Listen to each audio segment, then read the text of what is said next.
Assalamualaikum warahmatullahi wabarakatuh. Kawan-kawan sekalian, kembali kita berjumpa di Jejak Semesta 65. Syukur Alhamdulillah kita masih diberikan kesehatan, kekuatan,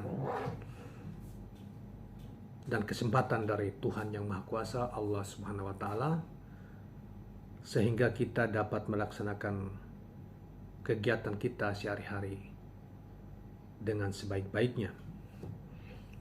Kawan-kawan sekalian, pada kesempatan ini saya akan mengetengahkan sebuah berita masih terkait dengan soal-soal pencapresan, yaitu soal politik, informasi tentang pencapresan Anies Rashid Baswedan, yang kali ini terkait dengan dugaan atau aspirasi dari relawannya Anies tentang bakal calon wakil presidennya Anies atau pasangannya. Saudara sekalian, kita ketahui bahwa setelah PKS dan Demokrat menyampaikan dukungannya kepada calon Presiden Anies Rashid Baswedan yang semula sejak dari tahun yang lalu, akhir tahun yang lalu, kalau tidak salah itu di bulan Oktober akhir, Partai Nasdem mengumumkan, ya, mendeklarasikan calon presiden mereka, yaitu di pemilu 2024 yang akan datang, yaitu Anies Rashid Baswedan, yang kemudian itu disusul dengan komunikasi-komunikasi intensif dengan Partai Keadilan Sejahtera dan Partai Demokrat, yang kemudian pada awal tahun ini, pada bulan Januari ini, di awal Partai Demokrat, di akhir, sudah termasuk akhir, yaitu pada tanggal 26 Januari 2023, Partai Demokrat menyampaikan dukungan kepada capres yang diusung pertama kali oleh Anies Rashid Baswedan, yang dideklarasikan pertama kali oleh Partai Nasdem, yang kemudian pada tanggal 30 Januari 2023 yang lalu disusul oleh Partai Keadilan Sejahtera. Dan hari ini kita juga saksikan bahwa Partai Keadilan Sejahtera, para pimpinan Partai Keadilan Sejahtera mengunjungi Nasdem Tower untuk bertemu dengan Ketua Umum Nasdem, Pak Surya Paloh, dan jajarannya. Jadi proses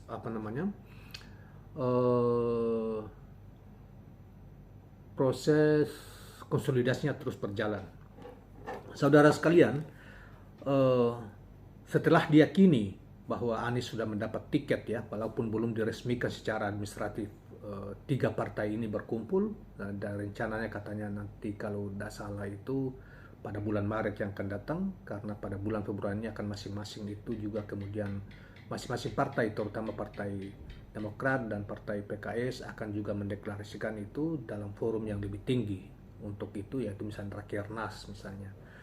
Nah, tetapi soal spekulasi tentang calon pendamping Anies Rashid Baswedan ini, banyak juga aspirasi dari relawan mengatakan menginginkan misalnya Hovifah Indar Parawansa, yang nanti berita ini kita akan bacakan terkait dengan ini. Kemudian ada tentu Partai Demokrat menginginkan AHY, walaupun AHY sendiri dia mengatakan itu semuanya terserah pada capresnya terakhir, ya, capres calon presiden, ya, maksud Anies Baswedan.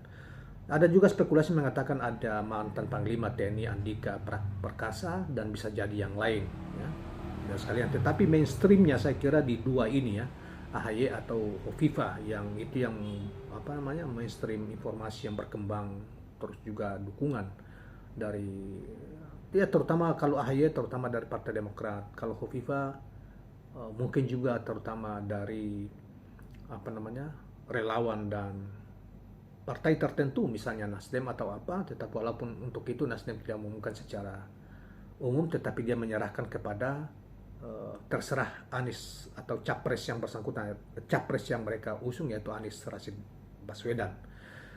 Nah, kaitannya dengan keinginan para relawan, tentunya ini tidak menyimpulkan secara keseluruhan relawan, tetapi ada beberapa relawan yang mencoba untuk mengungkapkan pendapatnya dan aspirasinya yang dianggap bahwa sangat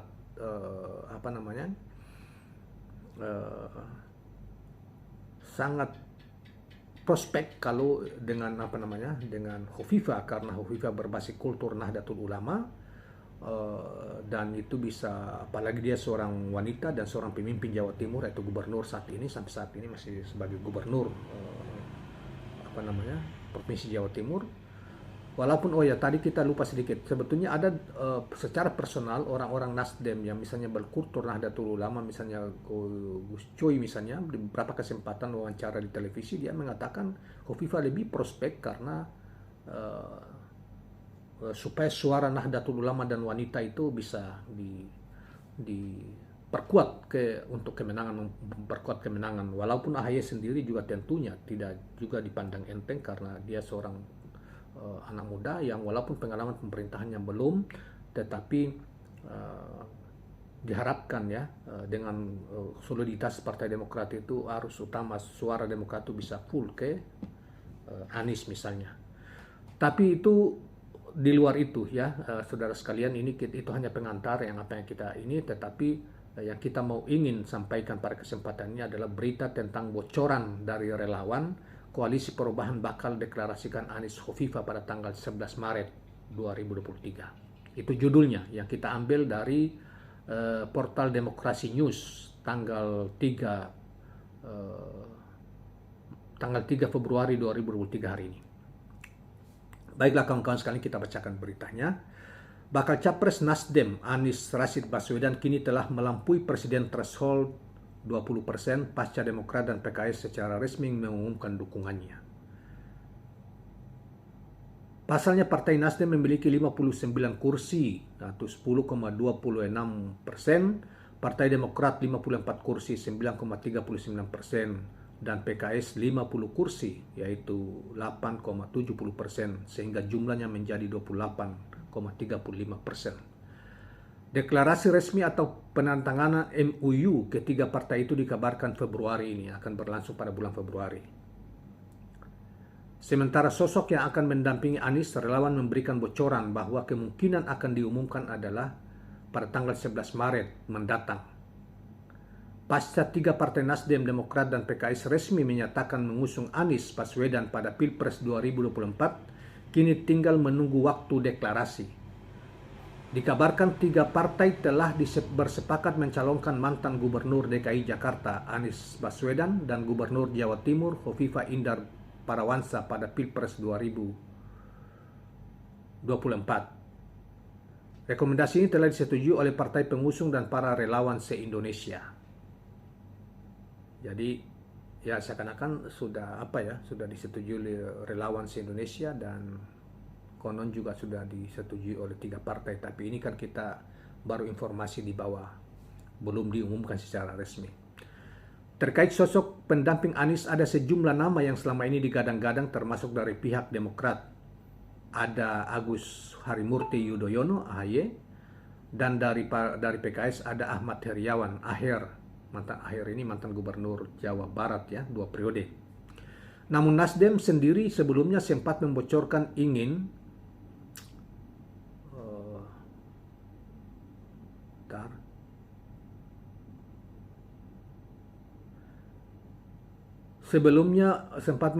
ingin sosok di luar dari partai, ya maksudnya bukan orang partai baik dari Demokrat, Nasdem maupun dari PKS. Senada dengan itu, relawan menginginkan sosok yang dapat menggalang suara dari banyak kalangan untuk Anies. Ketua DPW Mileanis ya, Sulsel, Sulawesi Selatan maksudnya, Astri Tadda mengatakan dari banyaknya tokoh yang selama ini dipasangkan dengan Anies, pihak relawan ingin Gubernur Jawa Timur Khofifah Indar Parawansa mendampingi Anies. Ada banyak hal yang membuat Anies Khofifah dinilai pasangan yang paling memungkinkan. Khofifah dianggap sebagai representasi dari perempuan dan dinilai dapat menggalang suara Nahdlatul Ulama. Analisa kita di awal tadi sama ya seperti yang para relawan, salah satu unsur relawan yang terutama Sulawesi Selatan yang mengatakan seperti itu. Selain itu juga Khofifah dilihat sebagai representasi dan Indonesia Timur karena memiliki darah Sulsel dari sang suami. Ya. Sebagai informasi, PKS akan mengadakan Rakernas di Jakarta tanggal 24 sampai 26 Februari 2023 yang terundang semua ketua DPD se-Indonesia, pengurus DPW dan ketua DPD se-Indonesia. Di acara Rakernas kemungkinan PKS akan deklarasi resmi. Setelahnya maka 3 parpol pengusung lanjutan deklarasi bersama relawan tutur tutup Asri Tada. Selanjutnya kawan-kawan sekalian, Ketua Tim Relawan Barisan Muda Anies Baswedan Indonesia Timur, Muhammad Irzan Yasir, menyampaikan jika bocoran dari parpol pengusung Anies Khofifah, maka deklarasi dilakukan tanggal 11 Maret mendatang, berarti sekitar 9 hari sebelum memasuki Ramadan ya. Sudah deal pasangan Anies Khofifah, rencana 11 Maret 2023 singkatnya.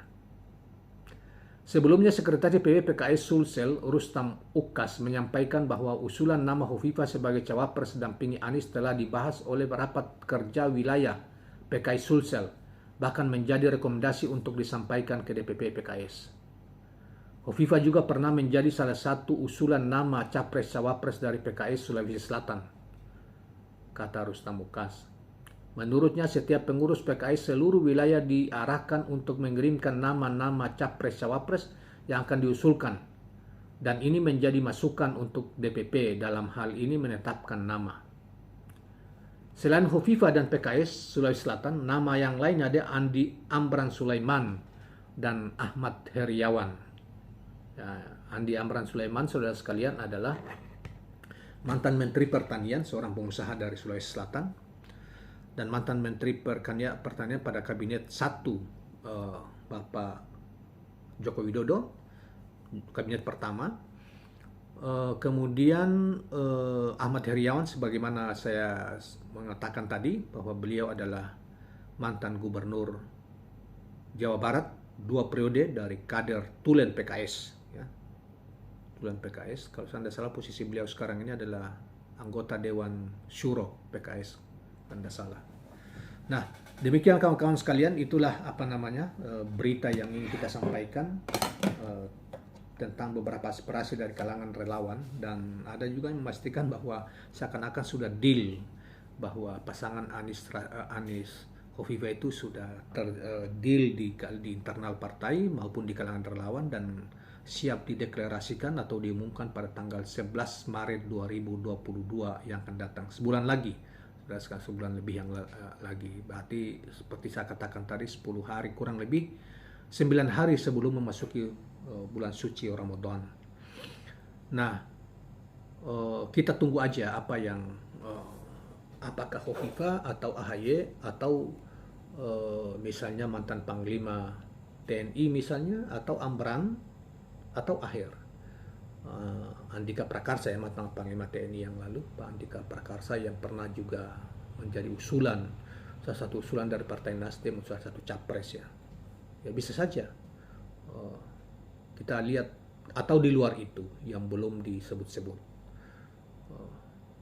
Kita lihat perkembangan selanjutnya, tetapi yang baru pasti insya Allah itu pun karena saya kira karena sudah diumumkan juga, secara diresmikan, maka kita anggap bahwa sudah 100% Anies telah mendapatkan tiket untuk capres dengan posisi presiden thresholdnya 28,35% kalau saya tidak salah dari 3 partai tersebut. Nah, yang lain kan sampai sekarang, misalnya Pak Ganjar belum ya, yang digadang-gadang menjadi salah satu kompetitor yang cukup kuat dan populer. Paling setidaknya yang kita lihat dari survei-survei, apakah berbayar atau tidak, wallahualam, dan survei yang ada ya.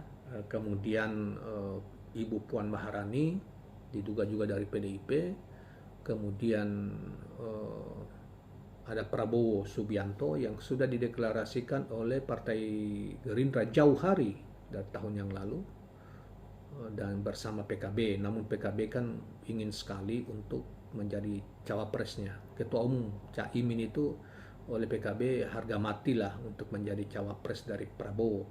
Tapi sampai sekarang kan oleh Gerindra Gerindra kelihatannya masih mau lirik sana lirik sini. Kalau dia lirik sana lirik sini tidak ada kepastian, tidak, dia akan ditinggal oleh PKB. Nah, dan PKB kelihatannya ya untuk cawapres dari Prabowo itu sudah harga mati. Kalau dia tidak diakomodir akan bergeser ke tempat lain, terkecuali mungkin ada deal-deal yang penting yang lain yang membuat PKB itu kemudian pasrah dan tidak lagi memaksakan Caimin sebagai cawapresnya Pak Prabowo.